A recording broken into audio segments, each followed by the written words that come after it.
So there was one type of show from the 1980s that I was the most hesitant to watch. Every decade has its own thing. The 1990s has gross outs, the 1970s has a lot of Scooby-Doo ripoffs. The 1980s had a lot of overly saccharine schlock. Your get-along gangs, Care Bears, all of that shit. Basically, these shows came about because moral guardians didn't want to do the job of actually being a parent and wanted the television to do it for them. And I had a lot to go through, but I actually think that I found the worst of all of them. Let's start with the theme song. You're not dreaming, it's the Moondreamers, dreaming up dreams for me and you. You're not dreaming, it's the Moondreamers, making your sweetest dreams come true. Let's just say I wish I knew about this one before I made my top worst theme songs list. It's painful to how much the singer tries to sing the words Moondreamers. You're not dreaming, it's the Moondreamers, it's the Moondreamers, it's the Moondreamers, Moondreamers, Moondreamers. They just hold on that note and it hurts over and over again. So what are the Moondreamers? They're like the Care Bears, but instead of getting kids to care, they try and make it so that they have good dream. Which, to be honest with you, isn't a bad idea for a cartoon at all. It's actually a pretty great idea. This is probably the cartoon on the list that has the biggest chance to be good, except for the fact that it came out in the 1980s, and we can't really have anything introspective or deep in the 1980s. The animation isn't bad, but the character design of the Moondreamers is awful. Their heads are way too bulbous, and good god, that hair is the most 80s thing I've seen all day. And I'm doing a top 10 worst cartoons of the 1980s list, so that's saying something. And they sing, because of course they do. We collect what dreams are made of from the outside galaxy. Everything has to sing in the goddamn 80s. I don't know how to sing, but I'm pretty sure that this is the wrongest way to sing. You don't just keep holding a note at the end of every single sentence. I picked the show above things like the Care Bears or the Get Along Gang, mostly because of the singing, which comes up often and is horrendous. She kinda looks familiar. The 80s was not a good decade for you, huh, Rose? This might not be that fair, but the worst part of the show to me is that it's painful in that Shorty McShort kind of way. Imagine a show with this concept tried today, about a team of characters protecting kids' dreams from nightmares, and maybe their insecurities, about their problems during the day. It could be really, really interesting, and you could show some very interesting locales and have all kinds of crazy themes. While the locations in the show do look visually pleasing, they're very reminiscent of the Care Bears, to the point where it looks like they're blatantly copying the Care Bears. The villain is some witch who hates the Moondreamers because she can't sleep. Honestly, it's really, really stupid. Anything that is there at all, it's largely just fluff. If you want to see the story concept done well, there's a Courage the Cowardly Dog episode that uses this plot infinitely better. Another big problem with the show is that it takes its dreamy atmosphere just a touch bit too far. Every song in the show is written like a lullaby. And with the visuals, I wouldn't be surprised if anyone watching the show was asleep by the time it was over. You know, beyond the other reasons. That being that it's so boring. Moondreamers. The most exhausting show in the...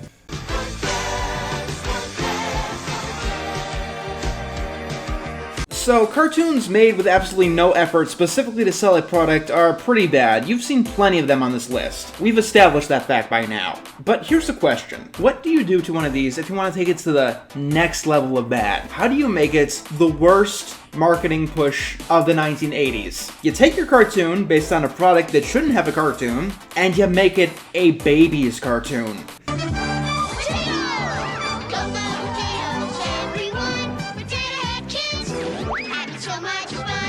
Because potatoes. They made a cartoon about Mr. Potato Head. No, they didn't make a cartoon about Mr. Potato Head. They made the cartoon about Mr. Potato Head's kids. I remember them selling a Mr. Potato Head and Mrs. Potato Head, but I don't remember them selling any Potato Head kids. While making a lot of these cartoons seem like a good idea at the time, or at least a better idea than they do now, I'd imagine that making a cartoon about the Potato Heads was a worse idea at the time. After all, this was like a decade before Toy Story came around, and it figured out one of the hidden truths of animation. That you need to give a character, even if it's based on a toy, a goddamn character. None of the Potato Head kids have any goddamn personality. Like, at all. Usually in a bad 1980s cartoon, they'd give each one, say, one unique trait to distinguish each of them from each other. Here they give each of the characters a different hat. That is the only thing that distinguishes them from each other. Although I've said this over and over again. Is Potato Head Kids really that bad compared to the rest of the list? How is this worse than Captain N or Moondreamers? Generally, how I make my lists is that I watch the cartoons, and the sooner the show makes me quit an annoyance or boredom or whatever, the higher the show ends up on the list. I go back and I watch through the whole thing again, but it gives me a good general idea as to where my gut feeling is. I got to about 5 minutes of one episode before I had to quit. Potato Head Kids is number 4 on the list because it has one of the worst songs that I've ever heard in any cartoon ever.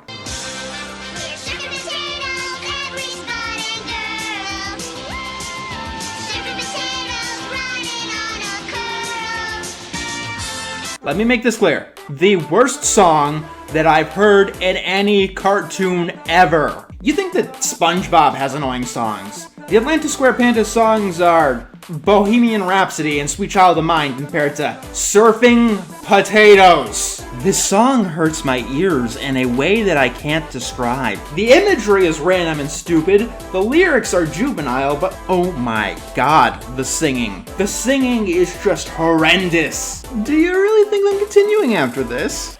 You can't redeem your cartoon after a song like this. This is the only song that I've ever come across in a cartoon that made me say, no, that's it, I'm done. I'm never watching this show ever again. Normally it takes badly placed suicide jokes or ineptly offensive character portrayals to do that, but no. This show did it with one song and the sheer force of annoyance. I feel like I'm losing my hearing.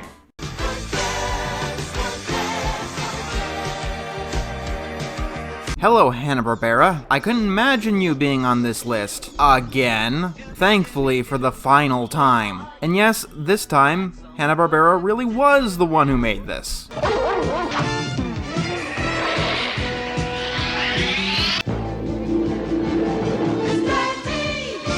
Yeah, Mr. T had a cartoon. Do I sound excited? Well, I shouldn't, because, believe it or not, the Mr. T cartoon isn't as good as it sounds. I know that I've been having a hard time making many of the choices on this list seem exciting or interesting, but that's because the cartoons in the 1980s were often not exciting or interesting. Most of the entries on this list are boring. How do you make Mr. T boring? Don't touch my van, sucker. If you do, I'll come back and feed you your socks. Simple. You be Hanna-Barbera. You make it the same as every other goddamn 70s, 80s Hanna-Barbera show in existence. Stilted animation that only moves once in a blue moon. Check. Shameless celebrity star and or cameo. Check. Scooby-Doo ripoff. Check, check, checkity check. This might not be worse than any of the other Hanna-Barbera shows that are on this list or in existence, but it's this high up on the list because I am just that fucking sick of the Hanna-Barbera shtick. You wanna know something funny? If this show was worse, it would probably be lower on this list, because that would mean that the show was interesting in some way, shape, or form. I had a lot more fun in the other lists. The worst cartoons of the 1980s aren't as offensive as the worst of the 2010s, they're not as gross as the worst of the 90s, but they're the most soulless shit that I've ever seen. This is the kind of shit that happens when you do not care. I could talk more about the show itself, but do you really care what's in the Mr. T cartoon? No, you don't. No one cares. And they made sure of that because Hanna-Barbera had a rule against being creative. A show with this concept has no right to be this fucking boring. The only thing of note about it is that somehow this animated cartoon has a camera problem where they can't keep it still. And I know it's a problem with the actual cartoon and not a recording because I bought the goddamn DVD. Yeah, that's gonna be sitting on my mantelpiece, staring me down in shame for the rest of my life.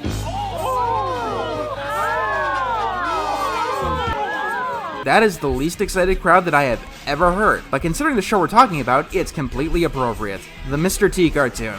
All of the nutritional value of chewed up gum, with none of the flavor.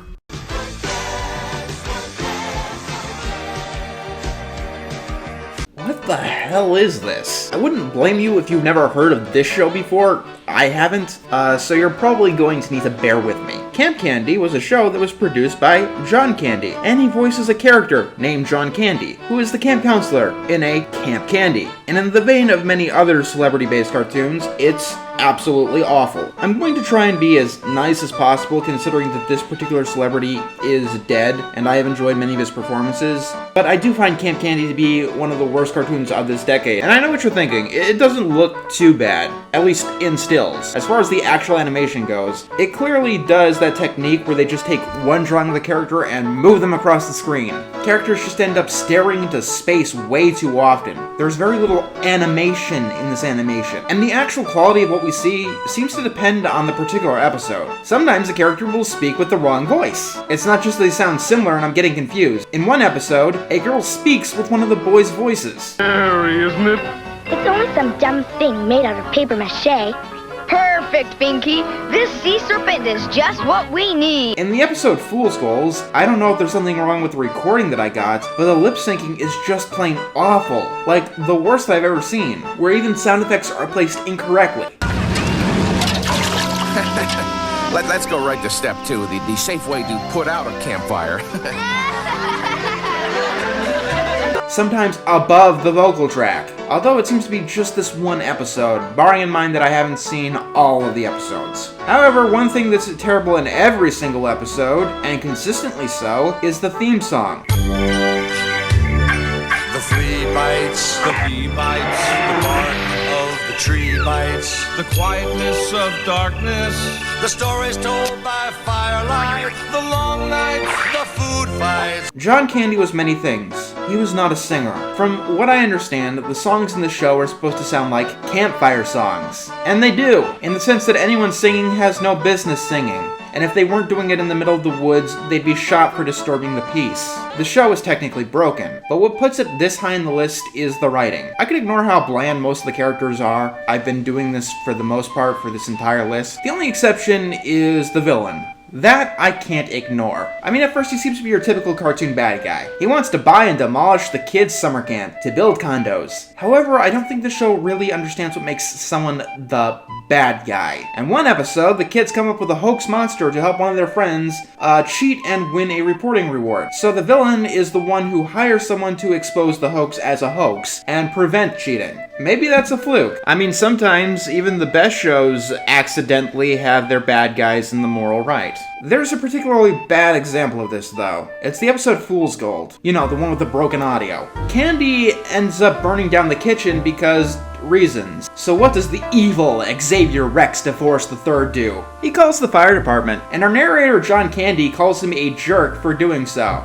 Rex DeForest didn't waste any time in reporting the disaster. Boy, what a snitch! For calling the fire department. The firefighter is even portrayed as an asshole who just wants to get the camp shut down. You, the owner of this place? Yes, sir, I'm the head counselor of Camp Candy. You mean the former Camp Candy, don't you? Former camp? Well, it says right here, clear as day. Camps have gotta have a kitchen. No kitchen, no camp. What are you saying? I'm saying, if you don't have a brand spanking new kitchen standing on this spot in exactly 1 week, I'm closing this camp for good. Have a nice day! I don't care if this isn't an educational show or whatever, even though it seems to try and teach lessons, but when you portray calling the fire department as the wrong thing to do, your show has something seriously wrong with it. It's things like this that make me find this show worse than Little Clowns of Happy Town. This is ignoring the smaller thing, like a Family Guy style joke where the firefighter runs past Smokey the Bear. Hey, Bozo, where's the fire? And it being portrayed as A-okay for the kids to bring home a crazy old guy who they found in the middle of the forest. Yes, in this show, firefighters are bad and you should never ever call them. But you should bring creepy old people you find in the middle of the woods straight home. They're cool and friendly. And there's this thing with this nurse who has a rather excessive crush on the creator's self-insert characters in ways that aren't exactly appropriate for this kind of show. Camp Candy is just one of the worst. And I'm glad that history has thoroughly erased this.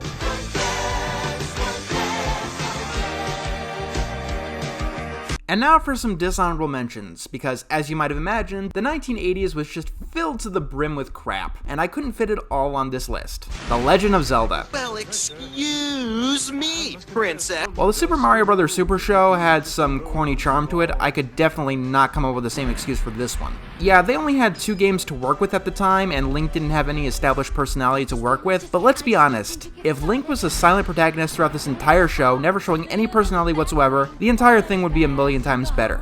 Consider it my number 11. Gary Coleman Show. In this show, Gary Coleman plays a guardian angel. Because Gary Coleman is actually dead in real life, I'm not even going to touch this one. The Chuck Norris Show. Chuck Norris stars in Chuck Norris Karate Commandos. Chuck Norris, he's got nerves of steel and strength to match. The only reason this show didn't make it on the list is because it didn't make 13 episodes. I tried counting how many times that the words Chuck Norris is said in the intro, but only Chuck Norris has an ego to count to numbers that big. The Get Along Gang. You know, I don't really understand the moral guardians. Any time that they use complaining about violent cartoons, games, movies, or whatever could probably be better used actually spending time with their kids, or making sure that the media that they wanted to give their kids is right for them. Think about all of the time that was spent concepting, voicing, and animating this piece of shit. That's all time that everyone involved never spent with their kids. Unless the people complaining about this shit don't have any kids, but that would be a little bit too hypocritical for them, right? The Pac-Man cartoon. This was the very first video game cartoon ever made. It sucks, but I will give it some credit. It actually managed to give the characters a not stupid personality, even though the characters didn't have any in the games. And it actually remembered that Pac-Man was yellow. That shouldn't be a criteria, but considering Captain N, it is. Mighty Orbots. Remember the toy line Transformers? Well, it had a cartoon that confuses anime fans to this day, and that franchise had a ripoff called the GoBots, with its toys and its show. It was so much of a ripoff that it had its own ripoff too. The Mighty Orbots are a ripoff of a ripoff. Still more originality than the last night though. Karate Kid. And here's our requisite, this would be on the list if I could find footage. Little Clowns of Happy Town. It'd be number 3. Now, on to number 1.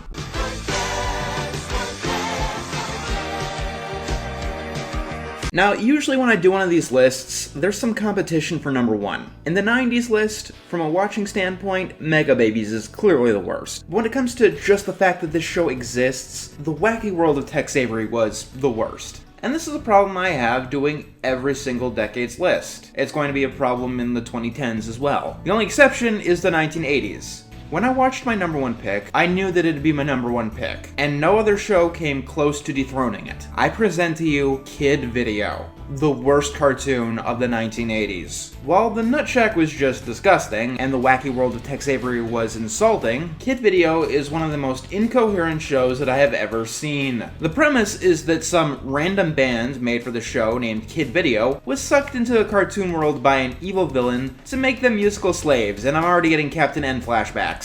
I'm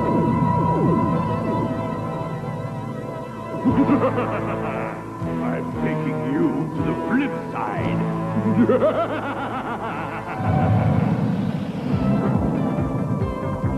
What happened? Ay, ay, ay.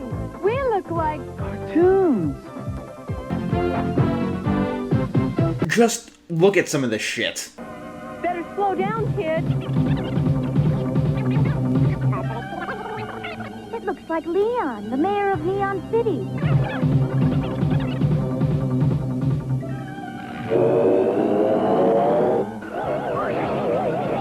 See how poorly this was made? This was in the first episode. And no, the animation and the production does not get better. Now, I would have assumed that some of the audio had been botched in this particular recording, as I had to get this through a recording because it's never been released on DVD or VHS or whatever. But no, this particular recording didn't edit out the commercials from the time. And they sound perfectly fine in comparison. Not perfect, but way better than the actual show.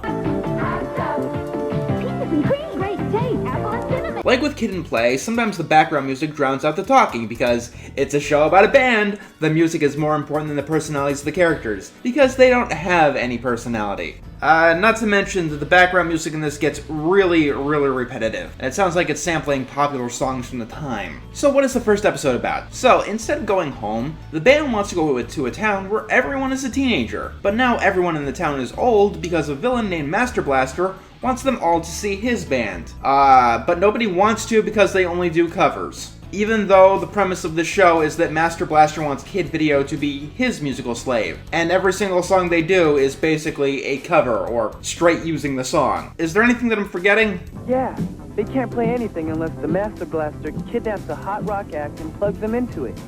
Then he must have Lionel Richie, and there's no one to save him but us. Oh no!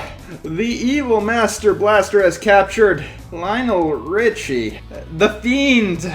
But they can't save Lionel Richie right now, because they need to go to the library. It's okay though, the library is filled with magical books that contain all kinds of things. Lions, weather, and of course, Electric Avenue by Eddie Grant. This will tell them exactly the right route to get where they need to go to, because reasons. So, the California Raisins misinterpreting the lyrics of Shop Around is one thing, but doing the same thing with Electric Avenue is even more insulting because of the song. It sounds very upbeat, but it's a deep song about unemployment, racism, poverty, and was written in response to a riot. The song only came out 2 years before this episode, by the way. But no, Kid Video has to go to Electric Avenue to find a talking poster. And then they must figure out the rest of the quote-unquote riddle. Yeah, and the second part of that song said to take it higher, whatever that means. Well, the song's lyrics mean that they're going to start at Electric Avenue, which is a real place where the riots occurred, and then they're going to take it higher, as in to a higher authority.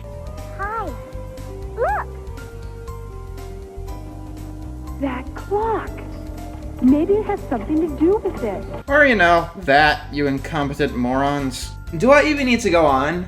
Kid Video is an incoherent, incomprehensible, incompetent, insulting, inebriated mess with shit production values. It's clear that no one gave any kind of a care. The only thing I really like is how, at the end of the intro, the fairy says that she'll explain things later. But no, she never does. This video is a milestone goal over at my Patreon, so I would not be able to do this one without the help of my patrons. Their names should be on the screen right now, and I would like to thank them for their kind donations. If you would like to donate as well, the link is in the description. My patron donations help me create these videos, and they give me some kind of security beyond YouTube's crazy algorithms, which is getting more and more important in this day and age.